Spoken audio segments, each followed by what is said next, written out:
नमस्कार, आप देख रहे हैं आपका विधायक। मैं हूं आपके साथ हिमानी कटारिया। आज हम मुद्दा उठाने वाले हैं राई से जुड़ी समस्याओं का, और उस क्षेत्र के विधायक हमारे साथ जुड़ेंगे। खास बातचीत के लिए हमारे साथ विधायक जुड़ चुके हैं। बीजेपी के मौजूदा विधायक हैं मोहन लाल बड़ूली। बहुत बहुत स्वागत है सर आपका हमारे खास कार्यक्रम में। जी धन्यवाद जी, आपका, आपके चैनल के सभी दर्शकों का आज चर्चा करेंगे जनता से जुड़ी समस्याओं पर। सबसे पहले आपसे जानना चाहेंगे अब तक के किए गए विकास कार्यों के बारे में, साथ ही साथ आगे की क्या कुछ रणनीति है विकास कार्यों को लेकर।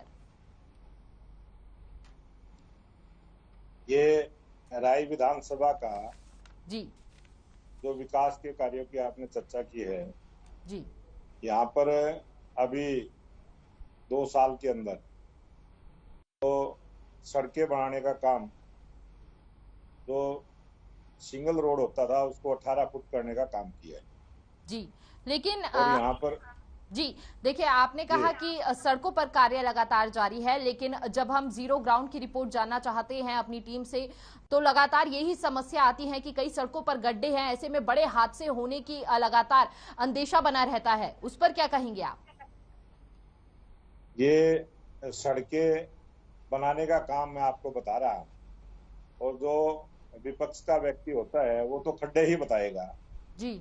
और कितनी बढ़िया सड़कें हम बनाने का काम कर रहे हैं, हम तो उसी पर चर्चा करेंगे जी। और कुछ दिनों के बाद कितनी बढ़िया सड़कें बनती हैं, 3-4 साल के बाद तो उसमें खड्डे होते ही जी। खड्डे होते हैं, तो फिर दोबारा से बनाने का काम करते हैं। जी, कब बाकी तक कार्य की शुरुआत हो जाएगी? 8 सड़कें आज तक, अभी तक जो है डबल होने का काम हुआ है जी। 14 सड़कों पर काम चल रहा है और नेशनल हाईवे का निर्माण अभी जो गढ़मेरिकपुर से लेकर जो झज्जर जाकर मिला है, खरखोदा वाया सांपला होता हुआ जी। वो भी लगभग पूरा हो चुका है। कहीं कहीं छोटा मोटा काम बचा है जी। और जिस प्रकार से यहाँ आंदोलन 13 महीने चला था, उस समय हमारे लोकल सड़कों का बहुत बुरा हाल हो गया था जी। क्योंकि ट्रैफिक जो नेशनल हाईवे का था वो लोकल रोडों से होकर दिल्ली जाता था। बिल्कुल। इसीलिए उन सड़कों की हालत काफी खराब हो गई थी, गड्ढे हो गए थे जी। उनको दोबारा से बनाने का जो काम अभी हुआ है। और आज एक प्याऊ मनियारी से जो नरेला रोड जाता है उसका काम अभी टेंडर हुआ है जी। उस पर काम की शुरुआत हुई है जी। आरसीसी का वो रोड बनेगा। जी। तो अपना 20वां मील से लेकर जो बारोटा की तरफ रास्ता जाता था उस पर भी उस समय काफी पानी भरा रहता था, वो भी बड़मलिक गांव का बनने का काम पूरा हुआ है जी। और नरेला से सोनीपत जो काफी खराब हालत का रोड था जी। वो भी 4 लेन बनने का काम अभी 90% कार्य उसका भी पूरा हो चुका है। तो सड़कों का अच्छा काम राय विधानसभा में हुआ है। ठीक है, तो देखिए, आपने कहा कि सड़कों का निर्माण कार्य जल्द ही शुरू हो चुका है। कई जगहों पर इसकी शुरुआत भी हो चुकी है। साथ ही साथ अगर जल भराव की समस्या की आप बात कर रहे हैं, उसकी निकासी की भी शुरुआत हो रही है। लेकिन इनके अलावा भी और कई मूलभूत सुविधाएं जिनसे लोग वंचित हैं वहां पर, उनकी बात करेंगे। देखिए, पीने के पानी की अगर बात की जाए तो पीने के पानी की समस्या लगातार बनी रहती है। पीने की पाइपलाइन जो है वह टूट जाती है। ऐसे में गंदा पानी जो है उसको पीने के लिए लोग मजबूर हो रहे हैं। उस पर वह समस्या सबसे बड़ी है। साथ ही साथ एक और आपसे बड़ा मुद्दा यहां पर डिस्कस करना चाहेंगे। देखिए, सबसे बड़ी परेशानी जो है, अब गर्मियां आ गई हैं और ऐसे में बिजली कटौती सबसे बड़ी परेशानी है वहां पर। बिजली कटौती की जो एक्चुअल समस्या है वो अभी 3 दिन से हमारी राय विधानसभा में भी है, सोनीपत में भी है जी।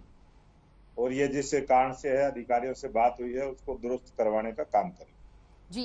कब दूसरी बात, आपने जो पीने के पानी की बात करी है जी, हमारा राय विधानसभा का क्षेत्र यमुना नदी के साथ लगती हुई बेल्ट का एरिया ज्यादा है जी। और इसमें पानी की इस प्रकार की कहीं वो नहीं है कि गंदा पानी मिलकर उसमें आए। ये शहरों में होती है और हमारे यहाँ एक कुंडली नगर पालिका है, अभी उसमें भी इस प्रकार की समस्या नहीं है कि गंदा पानी मिलके वो पीने के पानी लेकिन में आ देखिए जाए। जी, बिल्कुल सहमत हूं आपकी बात से, लेकिन कई पाइपलाइनें पुरानी हो चुकी हैं जो अब खुद ब खुद टूट रही हैं, जिसके चलते उन टूटी हुई पाइपलाइनों में गंदगी जा रही है। उसके चलते ये परेशानियों का सामना करना पड़ रहा है लोगों को। ये इस प्रकार की परेशानी हमारी विधानसभा में नहीं है जी पीने के पानी की, क्योंकि यहाँ तकरीबन नई पाइपलाइन बिछाने का काम पब्लिक हेल्थ के द्वारा हुआ है। जी गांव में ट्यूबवेल होता है, गांव के ट्यूबवेल से ही पानी देने का काम होता है। जी एक हमारी भालगढ़ गांव एक ऐसा है जिसमें बहुत पुरानी पाइपलाइन थी, उसको बदलने का काम चल रहा है और जी वो लगभग पूरा होने वाला है। एक गांव है भालगढ़ बस, बाकी किसी गांव में इस प्रकार की शिकायत नहीं है। और भालगढ़ गांव में एक पानी के भराव की भी बहुत भारी समस्या है, जी उस पर काम हो रहा है कई दिन से। बांसबाई का काम खेवड़ा गांव में, भालगढ़ गांव में, मुरथल गांव में, इन गांव में सफाई का अभियान अभी चला हुआ है, 5-7 दिन हो गए उसको। ठीक तो है। ये जो छोटे छोटे काम हैं, और बजट भी अभी आया है, तो काम तेज गति से इस अप्रैल के महीने में सभी गांव में काम होंगे। स्कूलों में भी काम चल रहा है, हमारे यहाँ स्कूलों को भी नए भवन देने का हमने काम किया है। 15 स्कूलों में उद्घाटन हुआ है और बिजली के 4 पावर हाउस राय विधानसभा में नए बने हैं, 3 जी पर अभी काम चल रहा है। और बिजली के 2 पावर हाउस पलड़ी में और मनोली में जी सरकार के द्वारा सैंक्शन भी हुए हैं, उनका जमीन चिन्हित कर ली गई है। तो मुझे लगता है कि बहुत जल्दी राय विधानसभा में बिजली की कोई परेशानी नहीं रहने वाली है। जी बहुत बड़ा इंडस्ट्रियल एरिया यहाँ पर है, एजुकेशन सिटी है। यहाँ पर एक ऐसी विधानसभा है, इसमें नगर निगम भी आती है, नगर पालिका भी आती है, गांव भी आते हैं। तो अच्छे से सभी समस्याएं मेरे ध्यान में है, सभी का लिस्ट बनी हुई है, सभी पर बहुत जल्दी काम होने की बिल्कुल। अगर पूरी। बिजली कटौती की समस्या खत्म हो जाए तो बेहद बड़ी राहत मिल जाएगी जनता को। इसी के साथ एक और मुद्दा आपसे जानना चाहेंगे। देखिए, निकाय चुनाव और पंचायत चुनाव को लेकर विपक्ष लगातार हमलावर नजर आ रहा है मौजूदा सरकार पर। उसका आरोप है कि लगातार देरी की जा रही है और टालने की कोशिश की जा रही है सरकार द्वारा। इस पर क्या कुछ राय है आपकी? ये आरोप लगाने की बात है, सरकार की इच्छा है कि चुनाव जल्दी हो। जी और नई सोच के बाद पूरे देश में हरियाणा प्रदेश एक ऐसा प्रदेश था जिसमें पढ़ी लिखी पंचायतें देने का माननीय मुख्यमंत्री मनोहर लाल जी की सरकार ने काम किया था जी और उसकी तारीफ भी पूरे देश में हुई है। और अभी आरक्षण का, महिलाओं को आरक्षण देने की एक पॉलिसी हमारी सरकार के द्वारा बनी, उसके खिलाफ 6 याचिकाएं कोर्ट में लंबित है। फिर भी हमें उम्मीद लगती है कि चुनाव होना चाहिए, तो कोई ना कोई रास्ता निकालकर जल्दी ही नगर पालिकाओं के, नगर निगम के, नगर परिषद के और पंचायतों के, जिला परिषद, ब्लॉक समिति, सारे चुनाव हम जल्दी करवाने का काम सरकार जी करे। क्या कुछ नीति रहने वाली है आने वाले समय में इन चुनावों के लिए?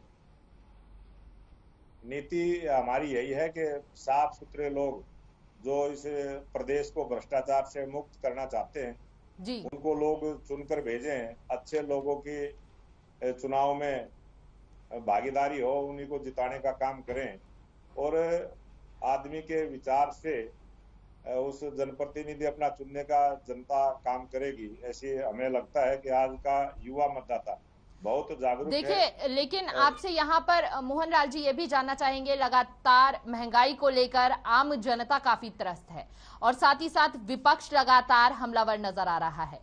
उस पर क्या कुछ कहना चाहेंगे? आखिर कब तक महंगाई पर अंकुश लग सकता है? देखो, महंगाई का एक ऐसा मुद्दा है, ये कभी रुकने वाला है नहीं।